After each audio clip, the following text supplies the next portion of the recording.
and thank you for tuning in. You are watching The Dietitian on a Mission. My name is Janet Calderwood. I'm happy to be your host in your home today, and I want to thank you for tuning in. You know, this show is dedicated to all the people of Southwest Florida and beyond. We have a YouTube channel now, and you can watch anywhere in the world, but this is really dedicated to help people separate nutrition fact from fiction and to find creative ways and foods that they enjoy that are actually healthy for you. And we have our culinary expert in the house today. Nicolette is back with us today, and she's going to give us some guidance on herbs and spices and everything that every cook needs to know. One of the things that I find interesting, Nicolette, is that while everyone enjoys a good meal and enjoys good food, especially that tastes good and is especially good for you. If you're a dietitian, you're always looking out for your customers and patients. But most people don't know how to cook. That's true. And so that's a problem. And then when you bring in herbs and spices, which have such an important role in cooking, correct? They do, and I think people get afraid to try. And I always tell people baking is a science, but cooking is an art, and not to be afraid to try different things. Usually if you go buy a box of spices, there'll be different flavors in it. Smell them, taste them, see what you like, play with it, have fun. Okay, so there you go. Now, tell me, so we're talking about herbs and spices today. What are the distinguishing factors that separate the two? Typically you're going to find your herbs, they are your leafy sections, like your basil, your oregano, your rosemary. They're the leaf of a plant, dried. These are some extremely old bay leaves. I want to show the difference between fresh and very old. Your leafy products are your herbs. So the leaf part of the plant would be the herb, and what about the spice? Those are going to be more like your seeds, your roots, your flowers. Even cocoa is a bean. Wow. It's a bean out of a pod that is roasted, and a lot of people don't know even what it looks like. Wow. And that is a spice? Technically, it would be because it is a seed. Okay. So seeds are typically spices, and the leaf region of the seeds and the roots, like a ginger, will be a root. Okay. Now, so what do you use for what, I guess, is my first take on all of this. If people are just starting out and want to try different flavors, start with mild things. You're accustomed to onions, try more chives. There's different flavors of chives. There's garlic chives, there's regular chives. You can get different flavors. There's different flavors of basil. You can get a lemon basil. You can get a regular, there's different flavors of each. There's different varieties. Take the leaves, you know, pull them, like pull one off. Pull one off. Kind of sniff it. It's a little pungent there. Like smells like spaghetti. One of the ingredients I must have in my spaghetti and my chicken cacciatore, it's mandatory. Basil. Right, and typically you'll pull off the number of leaves you want, and a lot of people will buy it in a market in a little plastic container. They don't know that they can go home, put it in their windowsill in water, and it will keep. It'll keep growing? It will keep, sometimes it'll start to get roots, but it'll keep longer than just letting it sit out or put it in your fridge. It will actually, the water will go up the stems and it will keep it alive much longer, so you can just keep picking off what you need. And so if you're a beginner and you are going to try to be artful, well, not artful because that's not really the same meaning, but if you're trying to be creative with some of these herbs, you're suggesting some of the milder ones. Well, how do people know what's mild? That's why when you're walking past one of your regular places, they sell a lot of the little herbs in Trader Joe's or Home Depot. A lot of them will sell, any garden nursery will have some of the fresh plants. I always say go with fresh. And then you're going to get the true flavor. Even when you're at the store, pull it off, smell, see if you like what the smell is, and you can start adding it into products. Even your eggs, scrambled eggs, you'll start getting a taste of what the herb actually tastes like. Okay, so you would say then that it sounds like fresh herbs are much milder than the dried It counterparts? depends. Rosemary is very is pungent, isn't right. it? It's very, but yet in a chicken, lovely. Really? Very lovely. And just because of the beauty of it, it's beautiful as an accent on a plate. It really is. Sometimes you go to a restaurant and they take a sprig of rosemary and stick it in the middle, right? It is. And It's a it lovely. is beautiful. Now, I wanted to just add something. You know, most people certainly include herbs and spices, add a lot of flavor for the food, which is great because one of the things that's interesting is that if you're using more herbs and spices, you don't need to be so dependent on the salt shaker. And Exactly. that's really important, especially nowadays because there's so much salt already in our food. There is, and that's why you want to find something that's going to add the flavors. The peppers, mustard powder is extremely flavorful and can add such an accent. I am going to show you the difference, and this is what some people go, oh, I don't like that seasoning, I don't like that spice. Okay. I want to show you the difference. That is fresh rosemary, This is fresh rosemary. and this is a very old bottle I found someplace. You can just put it on the table when you're It was done. under the Christmas It was tree? buried at the back of a cabinet for a long time. Do you smell the difference? How It doesn't. fresh? Yeah, it doesn't really have it much of a. It's evaporated. It's or gonna. something. It's just the same as if you wouldn't drink a wine, you don't cook with it. If it doesn't smell fresh and it's not a lovely color and have that good scent to it, you don't want to use it in your cooking because it's going to taste like that in your food. All right, so you're bringing up all sorts of questions to my mind. First of all, if someone has a choice, right? You're saying it sounds like that the fresh scent is going to add a lot of flavor as opposed to something that's not so powerful. But if you had a non-outdated dried rosemary, You could definitely use it. You especially in a marinade, throw it in your bag with the marinades. You will still get a lot of flavor. You want a fresh, dry herb. And one thing is, especially how hot is your kitchen. If you can keep them in a cool, dry place, they're going to last much longer. Heat is very bad for your herbs. You really okay, don't keep them right by the flame. right. So you want a nice, cool, dry area place. And even that if you doesn't have a lot of fluctuation with temperature changes. right, and there's a certain shelf life. You know, typically you're going to get prime flavor 3 to 6 months on your spices. They'll start to really lose their flavor after that time. Okay, and that's your dried, the dried Yes. things. Now, do you ever store these in the refrigerator? I do. I You store do? the rosemary. I store in the refrigerator. Or otherwise, that's why I stick it in the kitchen sink or in the window. You're I will talking put about it in water. fresh things. Fresh ones I will, but some of the dried things that I love more, the oregano, the parsleys, I will put them in my container in the refrigerator because I buy larger quantities and I want them to last. Okay, and so keeping them even at that refrigerator temperature As long would as be they're okay? sealed, because you don't want the moisture in there. Okay. So they need to be well sealed, but it extends the life. Because I Okay. discover, especially when you have a hot kitchen all the time, you know, you kind of lose a bit of the strong flavor. So, Nicolette, if you have dried herbs and you want to increase the shelf life by putting them in the refrigerator, how long will that increase the shelf life? Probably add a good 3 months to it 3 months? easily. Okay. And then, so they should be, and then you can stick them on the shelf out of the refrigerator, and then it would be. And that's fine to do. And I think the number one thing I tell people is smell it. Is it Okay, something you want to smell be it. eating? You know, because Okay. of what you smell, you are putting that flavor into your food. And if it doesn't smell good, it's not going to taste Right. good. Okay. Right. Now, the other question I have for you is what about interchanging? Like if the recipe calls for fresh rosemary, but you don't have fresh rosemary, you have the dried rosemary. Is it an equal ratio of, how does that work? Typically, it's a little bit more of a dried one. I use more of a dried than I do of a fresh, depending on the product. Rosemary is nice and pungent. When it is fresh, it's a little milder when it's dried. But you can start small, right? You can start don't small. want to Add, and overdo it. you can always just add a little more and taste and add a little more.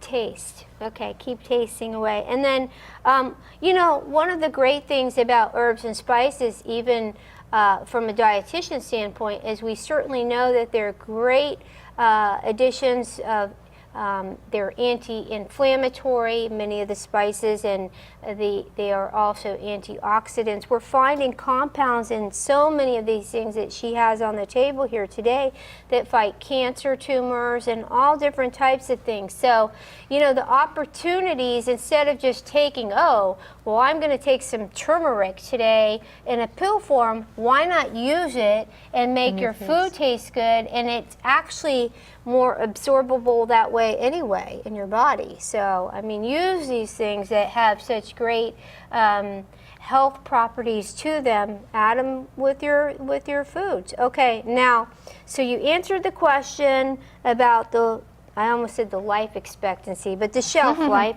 of the product.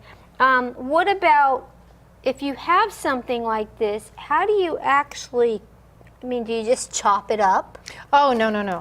Well, for starters, you do not want the stem. That would be very woody. You wouldn't want You'd stem. want to pull off and use just these. And the nice thing is if you like crush them a little bit, break them up a little, unless you're going to be simmering for a long time. Yes. If you want a lot of flavor to come out right away, you know, kind of rub it in your fingers, crush it up. You can, once you pull Massage it off, it. right, once you pull it off the firmer stems, you could, if you want to throw it in with a little blender or chop it up, a chopper is fine, you'll get more flavor. If you're simmering, you're going to get a lot of the flavor. It's just naturally going to come through there. But if you're marinating, I personally crush a little in there. Okay, so if it's going to be in there for a very long time, you're thinking whole pieces are better, but not the stem. And it also depends if you don't want the actual product in there. You can throw it in, let the flavor come out, and pull it out, which is very common with a bay leaf. You will take a bay leaf, throw it in a pot of soup. People do that all the time, and You then don't they're want trying to eat a find bay that leaf. bay leaf. Where is that thing? I know I stuck it in there. Exactly. You would never want to actually chop up a bay leaf and have it in your food. How come?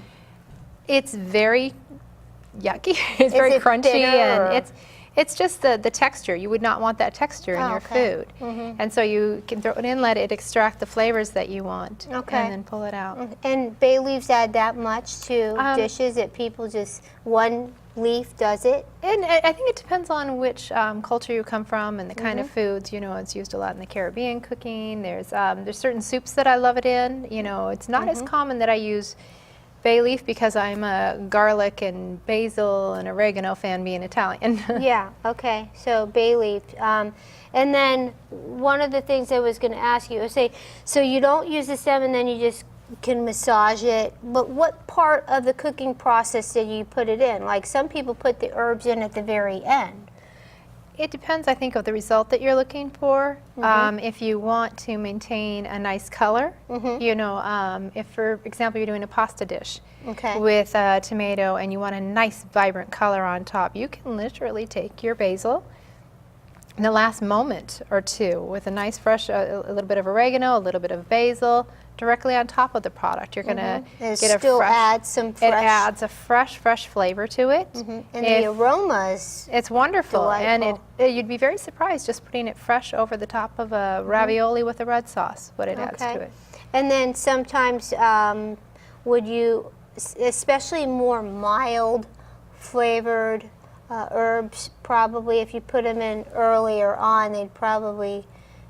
It becomes part of the product. Okay. If you know, if I'm cooking a marinara, I will add all of my spices near the beginning, and I just let it marinate and let it simmer throughout the day, and all the flavors become one. Okay, I have a question. This is I mean, I'm asking you now that I'm thinking, my brain's starting to think of these questions.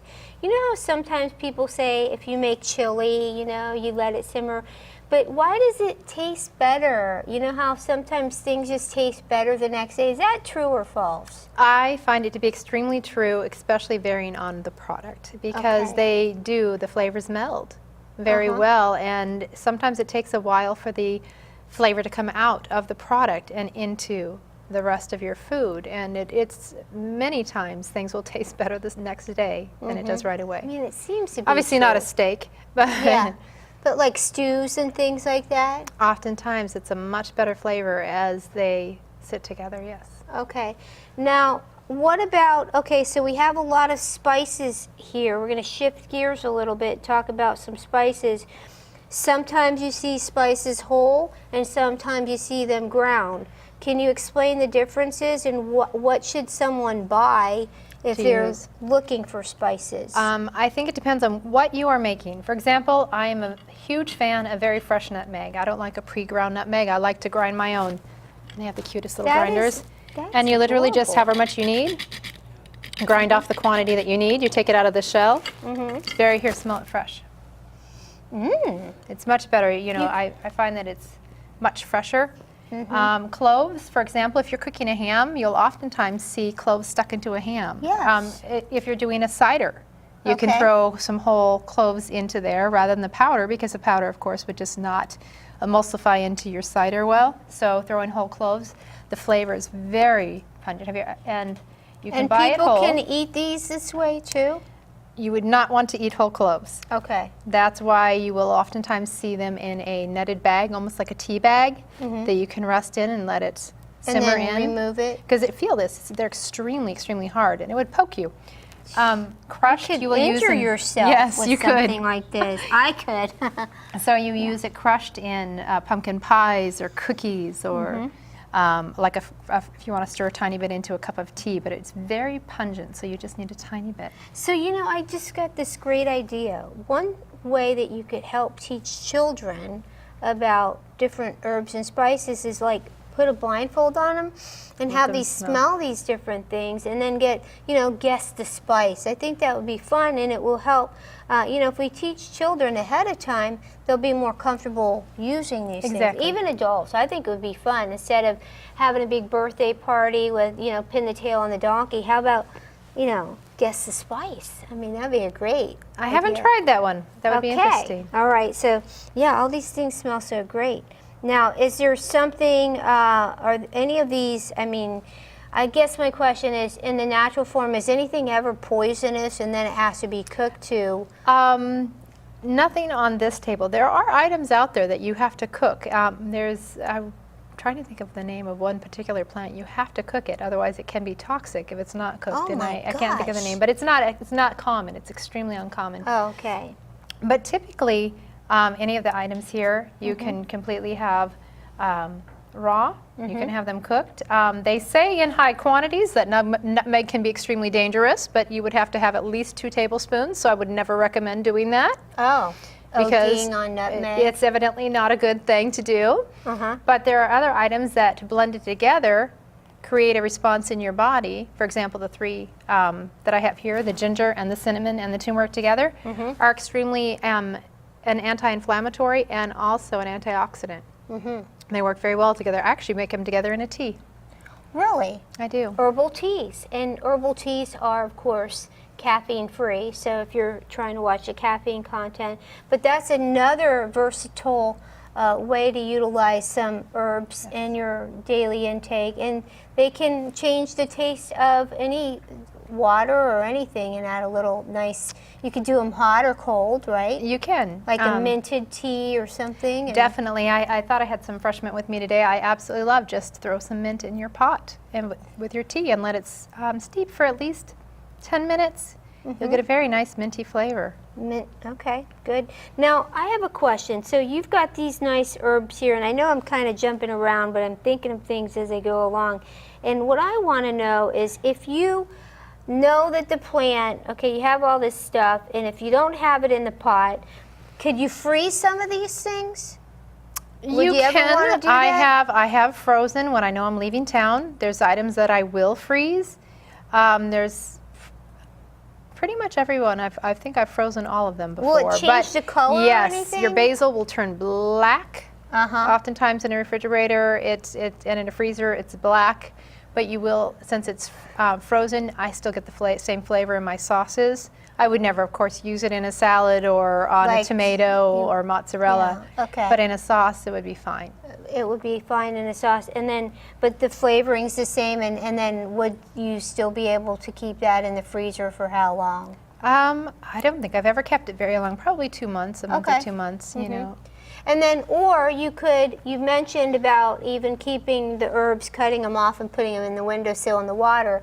But would you ever take them if you're and put them in a like wet paper towel, wrap them up that way? I have done that and kept a basil when I've been someplace or for an event. I will wrap it in wet paper towels, and it will continue to absorb the water from there and keep it cool and fresh. Okay, all right. And the other thing a lot of people don't know is if your lettuce is starting to even get wilted and terrible, if you take it and put it into a nice ice water bath, it is a plant. It will start to absorb the water, and you can It'll come back to life. oftentimes, depending on how long you've let it sit, but you can actually refresh your lettuce and have a nice crisp salad again. Well, that's what happens with wrinkles. If you find that wrinkles are starting to show up on your forehead, you could say, gee, maybe I need to hydrate my skin. And you drink some and they go away. It's like, I'm just kidding. I don't know if that's true or not. But you know, same kind of idea, right? If it works, I'll try it. The plant's dehydrated, and most of herbs and everything, they're over 90% water. So they lose fluid, right? They're evaporated through the air. So that would make sense then. Yes. Okay, good. All right. Now, you said that garlic is your absolute favorite. Yes, I figure if it doesn't have chocolate, it needs garlic. That's Garlic, I but use never garlic. together, right? Never. That's a I have deadly never tried that combination. together at all. But I use it in quiche, from anything from breakfast all the way through dinner. I use garlic extremely common. I like it in different forms. Okay. I like to do dry rubs. You know, if you can do a dry rub. What is a dry rub? A dry rub. I take a mixture of my favorite spices, whether it is going to be some garlic, some mustard powder, some pepper, a little bit of like Himalayan salt. I like Himalayan salt. You mix it all up in a nice bowl and take whatever meat. Like, for example, you have a prime rib. We'll go expensive. A prime rib you're But putting that's in. not exactly a healthy cut of meat. That's but not. go It's a ahead. very We'll fatty use cut it of as meat. an example. Exactly. But any kind of a cut of meat, you can rub it in. Or if you're doing a turkey. You just rub it in on both sides. Right. You know, a poultry will pick up a nice flavor of a rub, so you will get a very nice, and you just make it dry, put it onto the product, and just nicely rub it right into. And it'll stay on there and everything? Yeah. Okay. Now, what about, so with the garlic, some people like to roast their garlic. What is the advantage of roasted garlic versus raw? And then I heard, and I've read that if you really want to get that antioxidant property from the garlic, you have to kind of chop it up and let it sit for half an hour. Is that accurate? That part I don't know. Okay, well, But that's what I read from the American Dietetic Association, which is now the Academy of Nutrition and Dietetics, to really release that allicin compound in the garlic. So if you're adding it to something, you know, cutting it up and then letting it sit for about 30 minutes. Okay, now you tell me about the roasting. When you're roasting it, it's a much milder, creamier flavor. Garlic in a raw form is, you walk in and people are like, whoa, garlic. But if you roast it, or you know, if say you're making meat on a grill or roasting some vegetables on your grill, and you would like to cut off the top of some garlic, maybe put just like a 1/4 teaspoon of olive oil or something, set it off to the side of your grill, let it nicely roast. But garlic, it becomes very mild and creamy. You never want to overcook your garlic. It will So get a you bitter could flavor. actually do the whole bulb. You will literally, what I do is I slice the top off. And you can even just take a little olive oil on your fingers and just rub it over the top of that, and then roast it. And it becomes very And creamy then you and just a peel mild flavor. the skin. And they're much easier to peel. Yes. Oh, okay. And how long does it take to roast it? I typically I like it right about 20 minutes.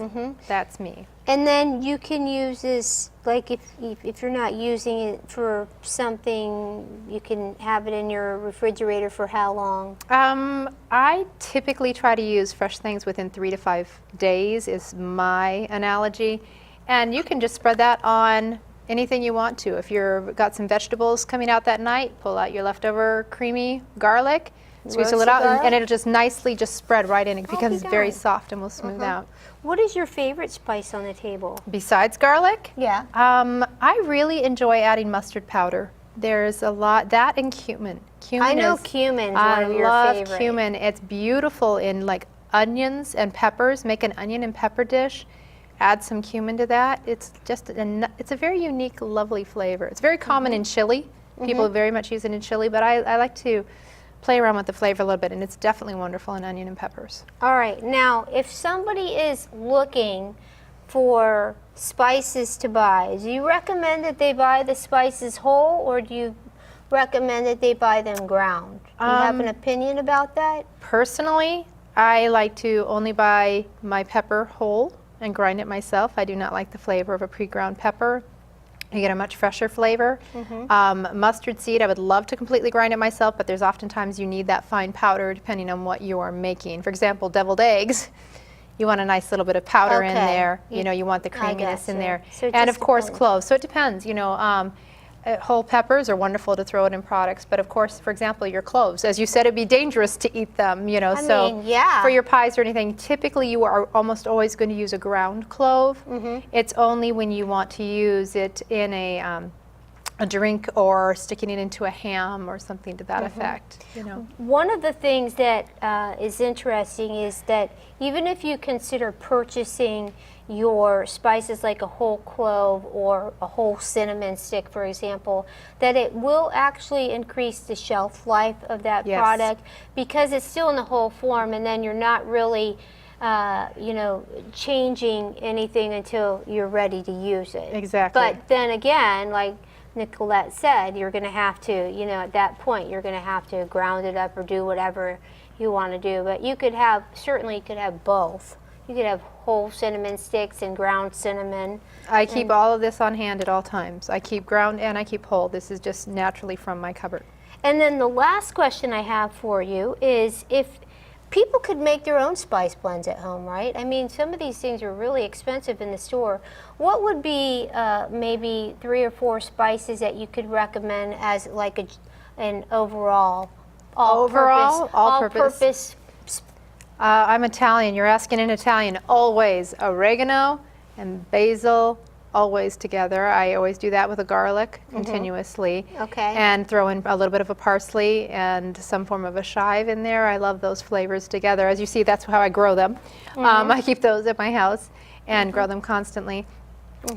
Always a mustard powder is very strong. I personally don't like to mix too much pepper with it, Okay. but I will take like a mustard powder and a cumin and a chili. Okay, because you're a spicy girl. I love some She- spicy she's- items. Well, and that's good. And I think that, you know, you see that there's so much versatility with spices that you could have, you know, a roasted chicken, and depending on what you're using, alter the taste 3 or 4 different ways just by changing out the herbs and spices that you're using. So I do agree with you. I think that, you know, you can really turn into an artist in the kitchen, and if you do decide that you want to get creative with herbs and spices and mix things up and make some real fancy entrees, I do expect an invitation. So I want to come and try it with you. I want to thank you for tuning in today. Always a pleasure to have you, Nicolette. We'll look forward to seeing you right here on CTN 10 next week.